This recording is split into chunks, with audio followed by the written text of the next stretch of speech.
So you mentioned hunting. So you're saying before that you enjoy bow hunting. Is that the sort of the only hunting that you enjoy? Or- Yeah, so I do both. I do bow hunting and firearms rifle hunting.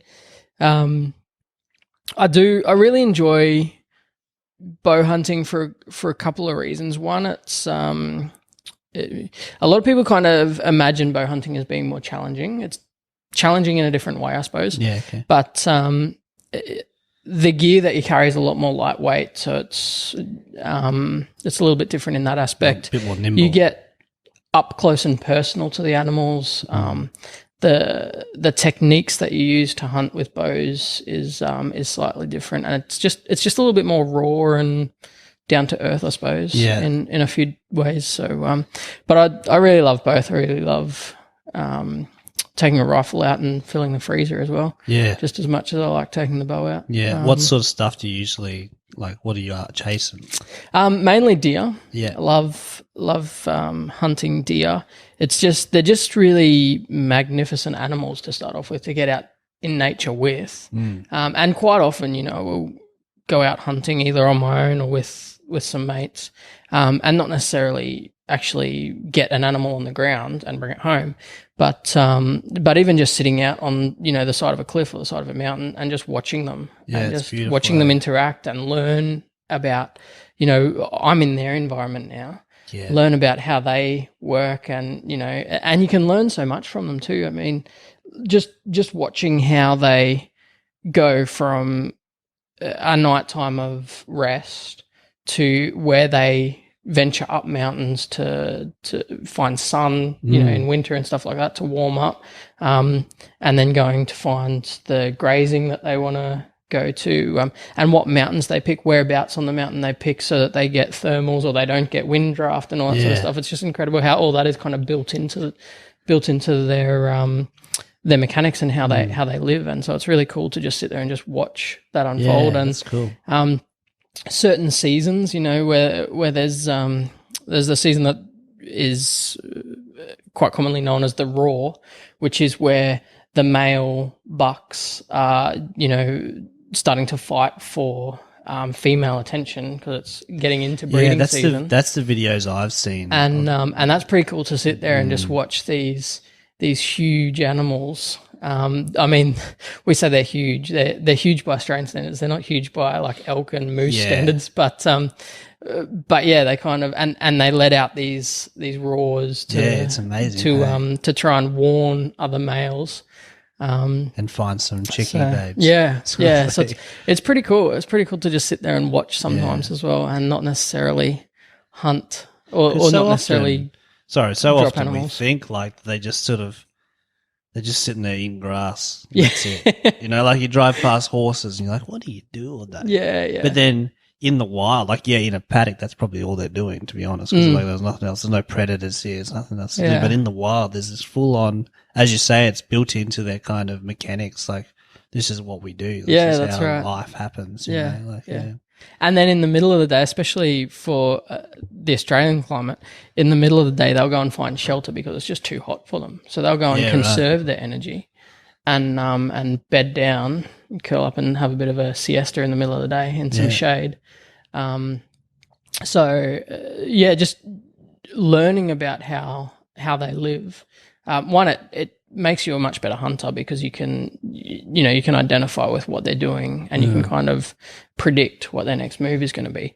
But it's just really fun to watch. Yeah, definitely. Well. They're amazing, hey? A lot of them as well. I used to work with a guy who was right into bow hunting, and he used to go to Northern Territory, I think, because they would have like farmers that would contract him in because I was with him and I was really interested in it. But another guy, was kind of like, what are you killing these animals for? Like, you just talked about how they're so magnificent and they're beautiful and they're majestic, and then you go and put an arrow through them. And he's like, no, you don't understand. Like, these guys, they are beautiful and majestic, but they are wrecking this land. Like, they are real in some places, not everywhere, but in some places they're a real pest. It's like, you've got to bring the numbers down. Yeah. Just like reshooting and stuff. So deer's an introduced species. Yeah, right. Where did it come from? Not many people know that. I'm pretty sure it came from England. Okay. Stinking They came over on boats or something like that way back in the day. But yeah, they're an introduced species, so they don't have huge predators in Australia. And a lot of the things that would control the population over in their native countries don't apply in Australia. So yeah, they're an introduced species, and they run rampant. Because what would be their predators? Like we don't have bears. Yeah, we don't, and lions. Yeah, or big cats and stuff like that. Yeah, there's not really much else, is there? We've wild dogs. We've got wild dogs. We've got foxes, but foxes they'd be hard pressed taking down you need about full size 50 male of them. deer. That's for sure. They'd have to be pretty organised. Probably their main predators really are us and each other during that raw time. Like they've, I haven't actually seen it in real life before, but I've seen some photos of deer antlers stuck in other bucks' sides and stuff like that. They're tough animals. Yeah.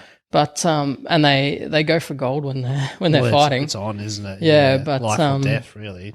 Yeah. But so that's in Australia. That's probably the main two things I reckon. That because I guess if they fight, then that also something they could probably get injured and then infection and stuff. Yeah, and die from that. Yeah. I mean, nature is cruel when it comes to death in nature.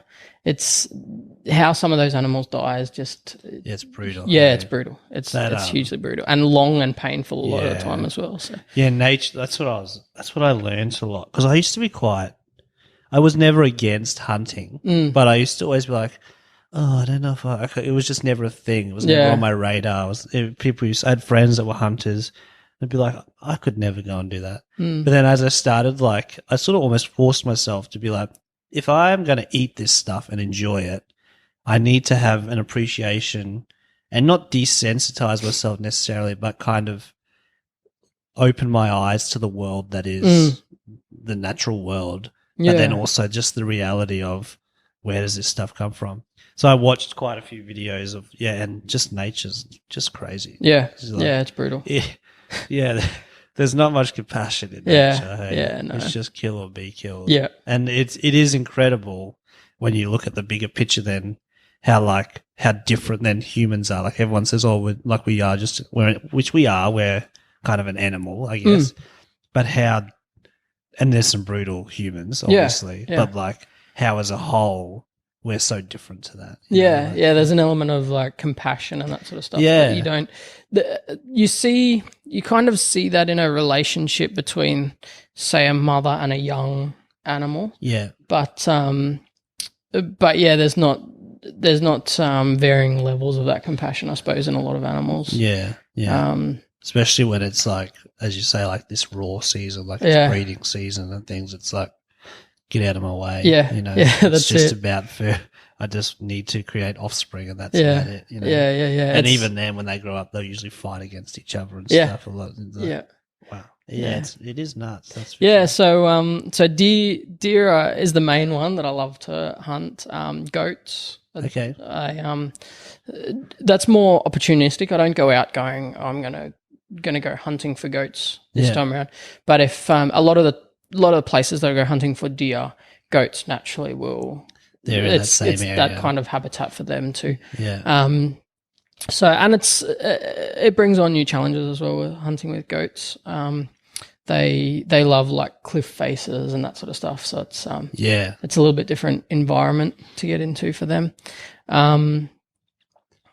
So yeah, those two, and then any pests that farmers, that sort of stuff, want to get rid of because they're destroying land, as you said, or killing other animals. Foxes for when I was out at that sheep farm, foxes were a big one. Yeah, they're brutal. Yeah, and they will kill for fun. They will, I've seen it before. Night times at that farm, you'll see them stalk a lamb or a sheep, and they will kill it and then just walk away from it, not even eat it, just walk away. Yeah. Which is so bizarre because it's not It's not something that you usually see in the wild. If they're going to expend all that energy to hunt something, they're going to get that energy back by eating it. Yeah, That's they're the doing idea. it for survival. That's what you think, isn't it? Yeah. But foxes seem to. Just play around. There's sometimes that foxes just seem to. Just play. I've and seen that with. just do it for fun. I think it was one of those David Attenborough things. They were with hyenas. Same Yeah, thing. right. They were just, as a group, they just surrounded this, like, I think it was a deer. Yeah. Maybe it was like a little border buffalo or something. Yeah. And they just pissed it off, to be honest. Like, they just were biting at it, snapping at it. Yeah. And then when it went down on the ground, they all left. Yeah. And David Attenborough, with his, like, commentating, you know, how he does it. But he's like, this is an example of, like, they were just young hyenas just playing around. Yeah, right. You're like, that's crazy. Yeah. Like, that is nuts. Yeah, Like, yeah. Even I remember, And I mean, scavengers will come and clean that up, but it's just it doesn't bizarre. make sense Yeah, it though. doesn't You know, make like sense. why would they kill it for scavengers if it's not for fun? Like, there's no other reason, really. Yeah, is yeah, there? yeah.